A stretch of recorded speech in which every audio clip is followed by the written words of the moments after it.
Hello watcher, welcome channel beast watcher. Finally आप लोग लेके आ चुके हैं गाचे गोता का एपिसोड नंबर 16। हाँ गाइस, जिसने भी इससे पहले के एपिसोड्स नहीं देखे, लिंक डिस्क्रिप्शन में जाके आप चेकआउट कर सकते हैं बाकी एपिसोड्स एंड बाकी एनिमेज भी। चलिए वीडियो को स्टार्ट कर लेते हैं, बट उससे पहले प्लीज चैनल को सब्सक्राइब, वीडियो को लाइक करिए ऐसे ही कंटेंट्स के लिए। एपिसोड की स्टार्टिंग में हमें वही मैन होने वाली लड़की दिखाई जाती है जो की सारी चीजों का एनालाइज कर रही होती है अपने मैन होल के थ्रू, जहाँ पे वो मैन होल के थ्रू देख रही होती है कौन क्या कर रहा है और उन सब चीजों को लिख रही होती है, एनालाइज कर रही होती है। इसके बाद वो सब कुछ करने का सोचती है थोड़ा सा ब्रेक ले ले। जिसके बाद यहाँ से सीन कट करके हमें दिखाया जाता है जहाँ पे अपने ब्रो और डियर फंसे होते हैं, जहाँ पे डियर जो है वो परेशान ही हो रहा होता है एंड ब्रो कहता है कि भाई तू ऐसे ही परेशान होता रहेगा हर एनिमी के ऊपर, तो तू जो है अपने माथे पे जो रिंकल्स लेके आता है ना, उसी रिंकल के साथ बड़ा होगा और आगे चल के और भी रिंकल्स हो जाएंगे। जहाँ पे वो कहता है तू शांति बनाए रख और सोच ऐसा कि हमारा आखिरी काम है, इसके बाद हम लोग फ्री हो जाएंगे। और हाँ, वैसे भी तू ही आएगा इस होल के अंदर, तुझे ही रूडो की बहुत ज्यादा पड़ी हुई थी, जिसको लेके अपना जो डियर होता है वो और ज्यादा अपने चेहरे पर रिंकल्स लेके आने लग जाता है, जिसको लेके ब्रो बहुत ज्यादा परेशान हो जाता है। जिसका उनके सामने खड़ा हुआ रेडर वो कहता है अरे तुम तो बड़े अच्छे लग रहे हो, क्या बच्चा तुम्हारा है? वैसे तुम्हारा तो नहीं लग रहा, लेकिन हाँ, जहाँ पे अपने ब्रो को यहाँ से जल्दी जल्दी निकलना होता है क्योंकि जो डियर है वो बहुत ज्यादा स्लीपी होना स्टार्ट हो जाएगा जैसे ही रात होना स्टार्ट होने लगेगी। जिसके बाद इनके सामने हुआ रेडर इन लोग को कुछ बोलने लग जाता है, तो अपना जो डियर होता है वो और ज्यादा मुंह बनाने लग जाता है। जहाँ पे वो उसके एज के बारे में लेके पूछता है तो बताता है कि ये सिर्फ और सिर्फ 10 महीने का है, और वो उसकी बर्थ डेट भी पूछता है तो बताता है 7 सितंबर। जहाँ पे रेडर कहता है अरे मेरी भी तो 19 सितंबर में आस पास ही आती है, वाह वाह। इन लोगों के बीच में यही सब बातें हंसी मजाक यहाँ पे चल रहा होता है, जहाँ पे वो लोग इस रेडर के बारे में पूछते हैं कि भाई तू तो हमारा दुश्मन नहीं लग रहा है, क्या बात है, हमसे फाइट करने ही तो आया है ना तू। जहाँ पे वो रेडर अपना नाम बंडस बताता है, कहता है तुम मुझे ये बुला सकते हो, एंड ये दोनों भी अपना नाम बताते हैं। जहाँ पे अपना जो बंडस होता है वो अपनी स्टोरी बताता है कि अभी करंटली मैं तुम्हारा एनिमी तो तुम्हें फील नहीं हो रहा हूँ, लेकिन हाँ मैं यहाँ पे जोडियल के ऑर्डर से ही आया हूँ, लेकिन हाँ कुछ मेरी पर्सनल चीजें भी हैं जिनके पीछे मैं हूँ। जहाँ पे अपना ब्रो बोलता है कि अच्छा तो अगर तुम वो चीजें मिल गई तो तुम फाइट नहीं करोगे ना। जहाँ पे बंडस बोलता है कि शायद तुम दोनों को हराने के बाद मुझे मेरा आंसर मिल जाए, जो मैं चाहता हूँ मुझे वो भी मिल जाए। जिसके बाद अपना जो डियर होता है वो ब्रो को एक चीज दिखाता है जहाँ पे एक उंगली होती है जो कि खुद से ही चल रही होती है। जिसके बाद हमें जो बंडस दिखाया जाता है जिसको सिर्फ इन्फॉर्मेशन चाहिए होती है, एंड वो अपना वाइटल इंस्ट्रूमेंट यूज कर रहा होता है, एंड उसी वाइटल इंस्ट्रूमेंट के अंदर से वैसी उंगलियां बाहर निकल रही होती है। जहाँ पे बंडस बोलता है कि अगर तुम मुझे इन्फॉर्मेशन दे दोगे जो मुझे चाहिए तो हाँ तुम लोग के लिए आसान होने वाला है। जहाँ पे बंडस जो होता है उन लोगों से उनके लीडर के बारे में पूछता है, उनके बॉस के बारे में पूछता है, जो की अपना कॉर्वस ही होता है। हमें कॉर्वस दिखाया जाता है जो की अपने हेडक्वार्टर में बैठा होता है। जिसके बाद यहाँ पे जो है इंट्रो आता है, इंट्रो के बाद अपने कॉर्वस के पास यहाँ पे जो है सैमी भी आती है, जहाँ पे सैमी उससे बोलती है कि बॉस देख लो हमारे जो कुछ क्लीनर्स हैं वो यहाँ पे जा चुके हैं, उनको किसी ने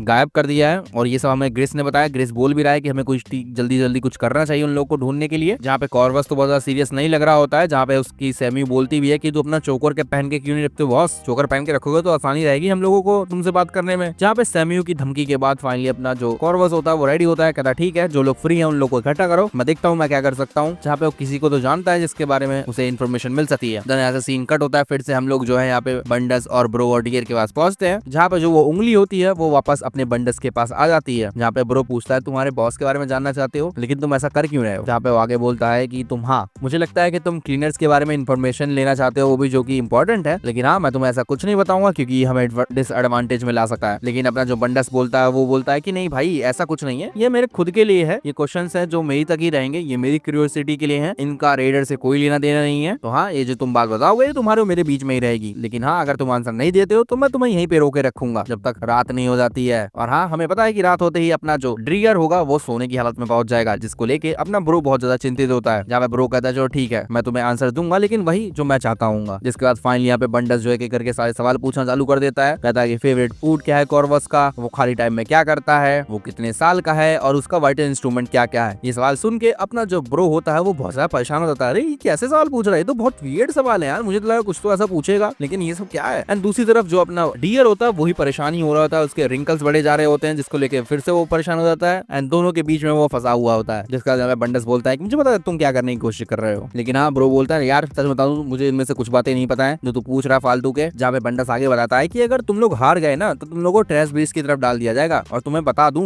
जो हम रेडर्स हैं उन लोगों ने किसी टाइप से ना यहाँ पे कोशिश करके जो कुछ ट्रेस बीस्ट को ना अपना चेला बना लिया है, मतलब अपने अंडर ले लिया है। जिस बार ब्रो कहता है अच्छा लगता है तुमने गलती में हमें एक बहुत अच्छी खासी इन्फॉर्मेशन दे दी है ब्रो। तो हाँ बंडस कहता है कि भाई जो तुमने मुझे इन्फॉर्मेशन दी उसके बदले जो मैंने तुम्हें बताया वो बहुत ज्यादा वैल्यूबल है, और वैसे भी तुमने क्या ही बताया कि कॉर्वस को बस स्वीट पसंद है और वो मुझे ह्यूमन लगने लगा है। अब वैसे भी वो अपने ट्रू सेल्फ को हाइड ही कर रहा है, और वो भी अपने लोगों से, ये तो अच्छी बात नहीं है। जिसके बाद यहाँ पे सीन कट होता है, हम लोग को अपना जैबर दिखाया जाता है जो कि जंका के सामने होता है। जंका से कह रहा होता है कि भाई तू मेरी तरह ही है ना, चल अपने ट्रू फॉर्म को दिखाना, और वैसे भी मैं तो बहुत ज्यादा ताकतवर हो चुका हूँ, नॉर्मल आदमी मुझे रोक भी नहीं पाएगा, मैं ऑल आउट जाने वाला हूँ और फाइट करता रहूंगा। तो मुझे चाहिए कि तू भी अच्छा अपना फुल आउट दे, अपना जो है ऑल आउट पे जा, और तू एक ऐसा बंदा जो कि मुझे हराने की काबिलियत रखता है, तो चल शुरू हो जा। जहाँ पे जैबर उसको उकसा ही रहा होता है, जिधर ज़ेंका यहाँ पे शांत होता है और सोच ही रहा होता है कि मैं क्या ही करूँ अब। एंड ये सीन कट करके हमें अपना ज़ोडियल दिखाया जाता है, जहाँ पे वो अपने रूडो से स्पीयर के बारे में ही जानना चाहता था कि जो कचरे हमारे ऊपर फेंके जा रहे हैं ऊपर से, उनका राज क्या है। जहाँ पे आगे वो बोलता है कि जो लिविंग क्रीचर्स होते हैं वो बहुत ज्यादा मिस्टीरियस होते हैं, वो अपने एनवायरनमेंट के अकॉर्डिंग खुद को चेंज करते हैं, और कुछ ऐसे भी हमें स्पीसीज देखने को मिले ग्राउंड पे जो कि यहाँ पे पहले से नहीं थे। ह्यूमंस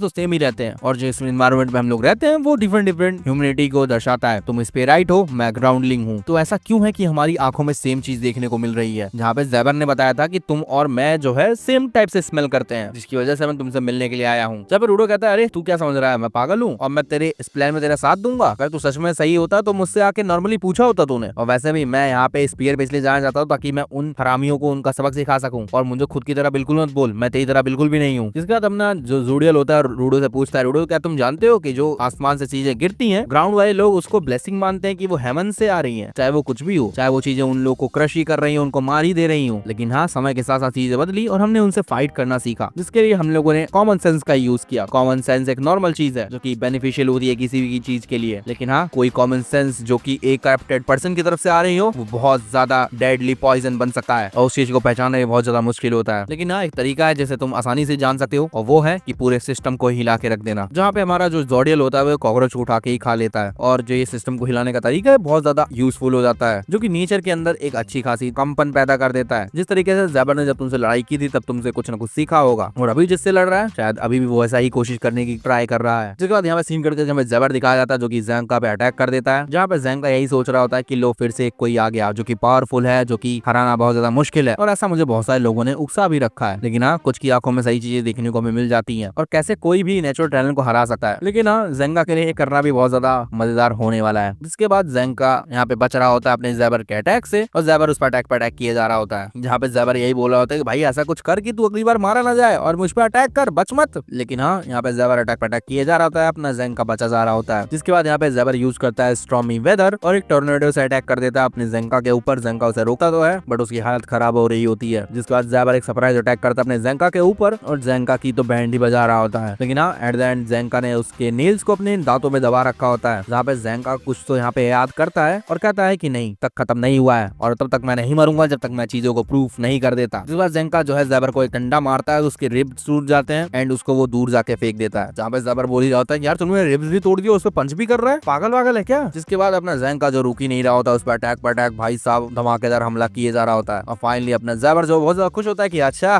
फाइनली तो आ ही गया अपनी औकात पे। जहाँ पे अपना ज़ेंका कहता है कि ज़ेबर भाई तू चिंता मत कर, मुझ जैसा मीडियोकर भी ना तेरी बैंड बजा सकता है। जिसके बाद यहाँ पे ज़ेंका जो है अपने ज़ेबर की बैंड सच में बजा रहा होता है। लेकिन हाँ, यहाँ पे ज़ेबर भी अटैक करता है ज़ेंका के पैरों के ऊपर, और ये बंदा फ्रीकिंग पागल मैड तो है ही। अब हाँ, अब अपने ज़ेंका को उसका क्लॉज तो पैर में लग चुके हैं, इसका मतलब टॉक्सिन भी उसको लग चुका ही होगा। जहाँ पे ज़ेबर उसे बोल रहा था क्या वे अब तुम मुझसे और लड़ पाएगा। ज़ेंका बड़ी बुरी हालत में होता है भाई। जिसके बाद अपना ज़ेबर जो है उसके पेट में अपनी नेल्स को घुसा देता है, और इसी के साथ साथ ये एपिसोड यहीं पे एंड हो जाता है। बाकी आप बताना गाइस आपको एपिसोड कैसा लगा। मैं मिलता हूँ आपको इसी नेक्स्ट वीडियो में, तब तक के लिए बी द वॉचर।